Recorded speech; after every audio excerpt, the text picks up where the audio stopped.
Hello बच्चों, मैं आशीष आर्या स्वागत करता हूं आपका आपके अपने यूट्यूब चैनल स्टडी विथ एजे में। इसमें आज हम देखते हैं आपकी जो वार्षिक परीक्षा होने वाली है, एनुअल एग्ज़ाम जो है उसका प्रैक्टिस पेपर हम हल करेंगे अंग्रेजी का, कक्षा 8वीं के लिए ये। और इसमें महत्वपूर्ण महत्वपूर्ण प्रश्न दिए हैं जो आपके वार्षिक परीक्षा में पूछे जाएंगे।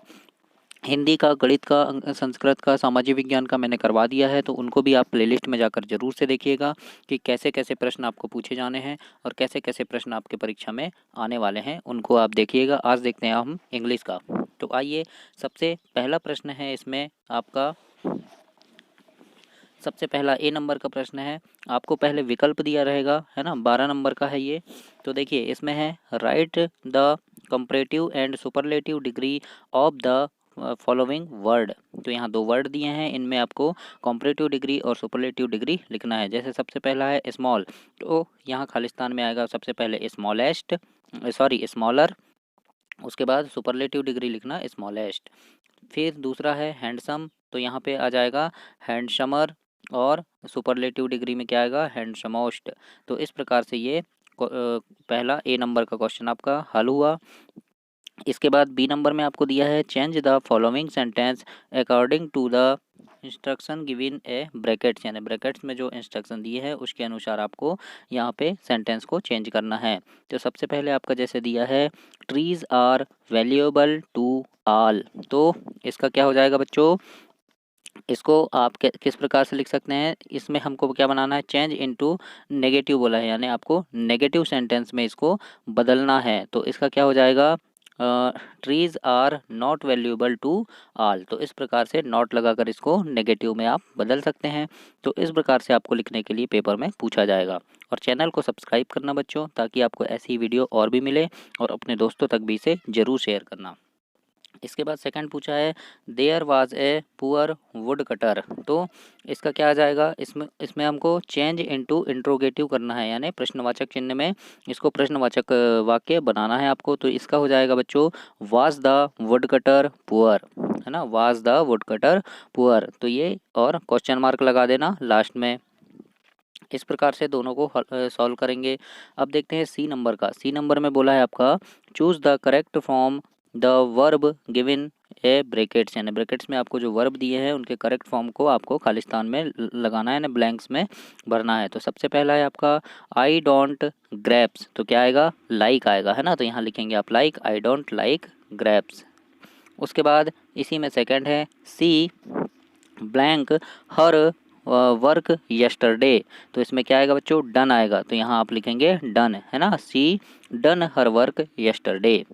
अगला है आपका D number, fill in the blanks with operative models, operated models. तो इसमें क्या करेंगे हम, यानी यहाँ से जो भी वाक्य आएंगे, यहाँ कैन और मे दिया है, इनमें से कौन सा आएगा ब्लैंक में, वो हमको यहाँ पे लिखना है। तो सबसे पहले दिया है ब्लैंक्स, आई कम इन सर, तो हम क्या बोलते हैं, मे बोलते हैं ना, तो मे आई कम इन सर। तो यहाँ ब्लैंक्स में आपका मे आ जाएगा पहले में। उसके बाद सेकंड देखते हैं हम।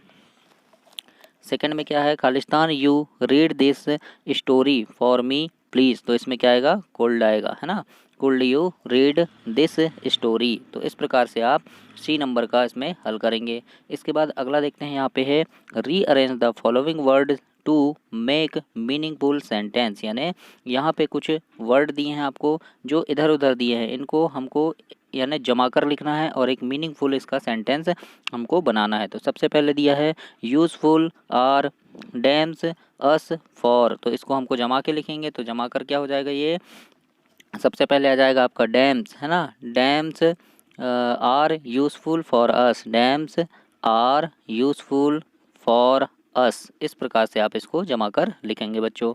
इसके बाद अगला दिया है, कैन इंग्लिश आई स्पीक। तो यहाँ क्या आ जाएगा, कैन आई स्पीक फिर इंग्लिश। तो कैन आई स्पीक इंग्लिश, ये एक मीनिंगफुल वर्ड बन जाएगा। इस प्रकार से आपको यहाँ जमा कर लिखने के लिए पेपर में पूछेगा, तो ऐसे आप वर्ड जमा कर लिख सकते हैं।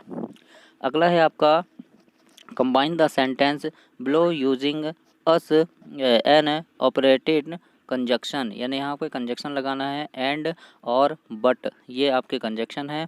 तो इनको कौन सा कंजक्शन आएगा, तो ये आपको लगाना है। सबसे पहले दिया है, सी इज स्लो, उसके बाद सी इज श्योर। तो बीच में कौन सा कंजक्शन आएगा बच्चों? तो यहाँ पे आएगा आपका, सबसे पहले में आएगा सी इज स्लो, और फिर उसके बाद आप बट लिखेंगे, बट सी इज श्योर। तो इस प्रकार से ये एक सेंटेंस बन जाएगा। इसके बाद दूसरा है हरी अप, हरी अप। उसके बाद will, you will be late. तो हरी अप के बाद क्या आएगा? और, है ना, क्या लगाएंगे आप? और, हरी अप और यू विल बी लेट। इस प्रकार से ये सेंटेंस आपका पूरा हो जाएगा। अगला प्रश्न पूछेगा आपको पेपर में, दूसरा है write the answer us ask, यानी यहाँ पे आपको आंसर लिखना है। तो ए नंबर में है आपका right the opposite gender for the words given below, है ना, बिलो, यानी खालिस्तान में आपको क्या लिखना है? अपोजिट वर्ड लिखना है। अपोजिट यानी विलोम शब्द, है ना। तो जैसे किंग है, तो किंग का विलोम क्या होता है? किंग का क्या हो जाएगा? किंग यानी राजा, तो इसका क्या आ जाएगा? क्वीन, है ना, रानी। तो ये यहाँ पे आपका क्वीन लिखना। इसके बाद है ऑक्स, तो ऑक्स का क्या आ जाएगा? ऑक्स यानी बैल, काऊ, तो यहाँ क्या आ जाएगा? काऊ, है ना, काऊ आ जाएगा इसका। फिर है मैन, तो मैन का वुमेन हो जाएगा, और हैन का कॉक हो जाएगा, है ना, हैन यानी मुर्गी, कॉक यानी मुर्गा। तो इस प्रकार से आपको यहाँ अपोजिट वर्ड लिखना है। अपोजिट लिखने के लिए आपके पेपर में पूछा जाएगा। अगला है right rhyming word for the following words, यानी राइमिंग वर्ड लिखना है। जैसे होल्ड है, तो होल्ड का हम कोल्ड लिख सकते हैं, है ना। फ्री, फ्री का ट्री लिख सकते हैं। स्लीप का वीप लिख सकते हैं, है ना। जग का मग लिख सकते हैं, है ना। तो इस प्रकार से हम यहाँ पे राइमिंग वर्ड लिखेंगे। राइमिंग वर्ड लिखने भी आपको पूछा जाएगा। अगला है write the plural from the following word, यानी प्लूरल नंबर लिखना है हमको, सिंगुलर का प्लूरल बना। जैसे मैंगो है, तो मैंगो का मैंगोज बनेगा। फिर चेयर का चेयर्स बन जाएगा। टूथ का टीथ बनेगा, है ना, TEETH। अगला है लेडी, तो लेडीज़ बन जाएगा। तो इस प्रकार से यहाँ पे आपको प्लूरल लिखना है। तो आपके यहाँ पे क्या क्या आएंगे? देखो, अपोजिट वर्ड आएगा, फिर राइमिंग वर्ड आएगा, प्लूरल लिखने आएगा। तो इस प्रकार से आपको पूछा जाएगा, तो इनकी तैयारी आप जरूर करना। और इसके बाद ये पहला प्रैक्टिस सेट करवा रहा हूँ, और भी इसमें 5-6 प्रैक्टिस सेट मैं अंग्रेजी के करवाऊँगा, तो उनको भी आप ज़रूर से देखना, ताकि और वहाँ से आपके ज़रूर से एक प्रश्न ज़रूर पूछा जाएगा परीक्षा में। अगला है आपका right one word of the following, यानी एक वर्ड आपको लिखना है। तो वन हु कट्स वुड, यानी जो लकड़ी काटता है उसको क्या कहते हैं हम? तो वुड कटर कहते हैं ना। तो यहाँ क्या लिखेंगे आप? Would cutter. तो इस प्रकार से आपका ये कंप्लीट होगा। इसके बाद है वन ऑन हु ट्रेवल्स, यानी यात्रा करने वाले क्या कहते हैं? यात्री, यानी ट्रेवलर। तो यहाँ आएगा ट्रेवलर। अगला है on who one who make jewellery, यानी ज्वेलरी बनाने वाले को क्या कहते हैं? ज्वेलर्स कहते हैं। तो यहाँ आप ज्वेलर्स लिखेंगे। अगला है ऑन हु टीचर्स, यानी टीचर्स, यानी पढ़ाने वाले क्या कहते हैं? टीचर कहते हैं। तो यहाँ आप टीचर लिखेंगे। इस प्रकार से ये आपका कंप्लीट हुआ सेकंड क्वेश्चन। इसके बाद थर्ड नंबर का क्वेश्चन पूछा जाएगा आपसे 15 नंबर का, और यहाँ लिखा है answer the following question this one और टू सेंटेंस, यानी एक और दो वाक्य में लिखना है। ईच यानी एनी 5, यानी कोई 5 क्वेश्चन लिखना है, और 3 नंबर का एक क्वेश्चन रहेगा आपका। जैसे लिखा है व्हाट इज़ कान्हा किसली, है ना। तो कान्हा किसली कहाँ, तो क्या लिखेंगे हम? मध्य प्रदेश में है। या क्या है ये? व्हाट इज़ यानी क्या है? तो राष्ट्रीय उद्यान है ना। तो क्या लिखेंगे? National park. इसका आंसर आएगा पहला का नेशनल पार्क। दूसरा है what is meant by the word conservation, है ना। तो क्या आएगा? नेचर, है ना। तो ये आप लिख सकते हैं। थर्ड है आपका who was invite to draw the portiere to the king, है ना। तो इसमें क्या आएगा? राजा वर्मा। कौन थे? राजा वर्मा थे किंग। अगला है which is the best of all virtues. तो क्या आएगा इसमें?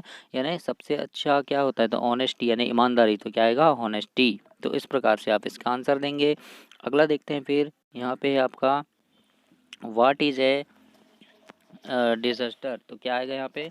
डिजास्टर इज सीरियस प्रॉब्लम है ना, सीरियस प्रॉब्लम है। तो ये आप यहाँ पे लिख सकते हैं। अगला है what did the villages decide when the axeman refuse return. तो ये आपके क्वेश्चन आंसर है बच्चों, इसको आपको याद करना पड़ेगा। इसमें फिर चौथा प्रश्न पूछा जाएगा आपका। यहाँ चौथा प्रश्न है, कोई 3 करना है आपको, और 15 नंबर के, यानी एक प्रश्न 5 नंबर का रहेगा आपका यहाँ पे, यानी चौथे प्रश्न में एक प्रश्न 5 नंबर का पूछा जाएगा, है ना। तो जैसे यहाँ है describe Kalpana Chawla last space mission, यानी उसके लास्ट कल्पना चावला का जो लास्ट स्पेस मिशन था उसके बारे में आपको लिखना है। तो इस प्रकार से आप ये प्रश्न लिखेंगे। फिर है how did Chandrashekhar prove his name Azad, है ना। तो यहाँ पे कैसे उसने यानी अपने नाम को प्रूव किया चंद्रशेखर आज़ाद, तो ये यहाँ पे लिखना है उनका नाम कैसे पड़ा। फिर है who among four trapped in the well provide youngerful to the woodcutter how, तो यहाँ पे इसका आंसर आपको लिखना पड़ेगा, यानी कोई 3 आपको बनाने हैं यहाँ से चौथे प्रश्न में।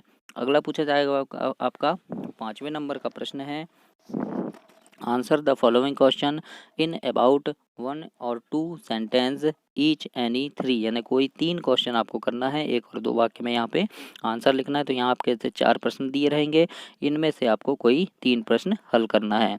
इसके बाद आपका 6वां नंबर का प्रश्न पूछा जाएगा, right A centre of any poem from your text book of English, यानी आपकी इंग्लिश की जो टेक्स्ट बुक है वहाँ से आपको कोई एक पोयम लिखना है जो 5 नंबर की आएगी आपकी। तो बच्चों पोयम भी आप याद कर लीजिएगा, कोई 1-2 पोयम याद कर लेना, तो उनकी आपको यहाँ पे उन पोयम को लिखना है।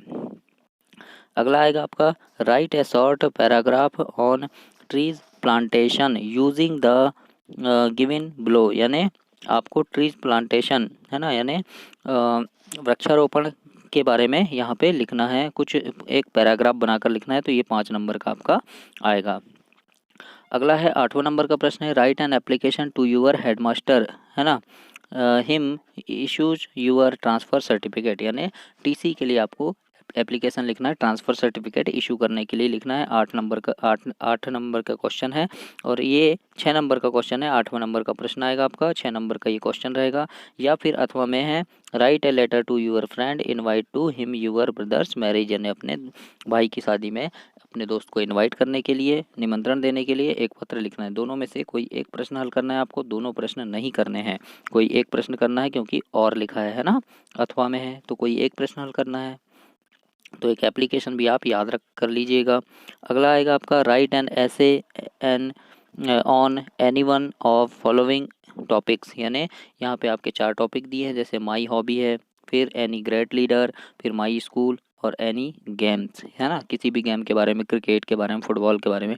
तो आपको यहाँ एक ऐसे लिखना है, एक निबंध लिखना है। तो यहाँ से 4 टॉपिक में से कोई भी एक निबंध आपको लिखना है, तो कम से कम आपको 2 निबंध याद होने चाहिए, है ना। तो आप माई हॉबी का या फिर ग्रेट लीडर का या माई स्कूल का निबंध या ऐसे याद कर लीजिए, जो आपके एग्ज़ाम में पूछा जाएगा। इसके बाद 10वां प्रश्न है आपका, read the following passage carefully and answer the question. तो एक पैसेज दिया रहेगा आपको, जैसे ये पैसेज दिया है, ऐसा पैसेज दिया रहेगा, और नीचे कुछ क्वेश्चन पूछे जाएंगे, जैसे ये 4 क्वेश्चन है ऐसे पूछे जाएंगे। तो इन क्वेश्चन का आंसर आपको इन पैसेज को पढ़कर इनका आंसर देना है। तो इस प्रकार से एक पैसेज आएगा।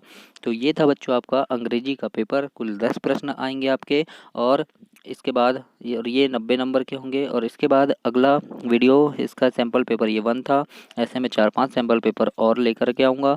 और गणित के, हिंदी के, सामाजिक विज्ञान, विज्ञान, संस्कृत, इनकी वीडियो मैंने चैनल पे डाला है, तो सब्सक्राइब करें और वहाँ से उन वीडियो को ज़रूर देखें। धन्यवाद।